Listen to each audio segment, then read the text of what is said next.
ಒಳ್ಳೆ ಕಾನ್ಸೆಪ್ಟ್ ಅವೆಲ್ಲ rented bikes. ಇವು ನನ್ನ ಮಕ್ಕಳು ಕಿತ್ತೋರ್, ನನ್ನ ಮಕ್ಕಳು ಟೈರ್ ಬಿಚ್ಕೊಂಡು ಹೋಗೋದು, ಹೆಲ್ಮೆಟ್ ಕತ್ಕೊಂಡು ಹೋಗೋದು, ಬ್ಯಾಟ್ರಿ ಬಿಚ್ಕೊಂಡು ಹೋಗೋದು, ಹೀಗೆಲ್ಲ ಮಾಡ್ಬಿಟ್ಟು ಗಾಡಿನ ರೆಂಟೆಡ್ ಬೈಕ್ ಕಂಪ್ನಿನೇ ಹಾಳು ಮಾಡ್ಬಿಟ್ರು. ಬಟ್ ತುಂಬಾ ಒಳ್ಳೆ ಥಾಟ್, ತುಂಬಾ ಒಳ್ಳೆ, ಯಾರಿಗ ಥಾಟ್ ಬಂದಿದೆಯೋ ರಿಯಲಿ ಹ್ಯಾಟ್ಸ್ ಆಫ್ ಮಾತ್ರ.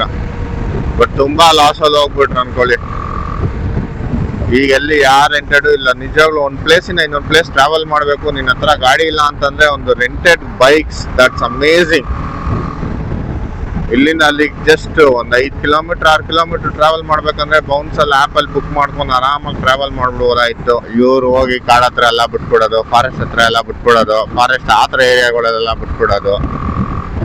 ಅಲ್ಲಿ ಬೇರೆಯವ್ರು ಇನ್ಯಾರು ಬುಕ್ ಮಾಡೋ ಪಾಸಿಬಿಲಿಟೀಸು ಕಮ್ಮಿ ಇರುತ್ತೆ. ಇವ್ರು ಯಾವಾಗಲೂ ಬೌನ್ಸರ್ ಹೋಗಿ ಗಾಡಿನ ಟ್ರ್ಯಾಕ್ಟ್ರಲ್ಲಿ ತಗೊಂಡ್ಬರ್ಬೇಕಾಗುತ್ತೆ. ಸೊ ಇದೆಲ್ಲ ಬೇಸಿಕಲಿ ಹೇಳಕ್ ಹೋದ್ರೆ ನಮ್ಮಿಂದಾನೇ ಹಾಳಾಗಿದ್ದು.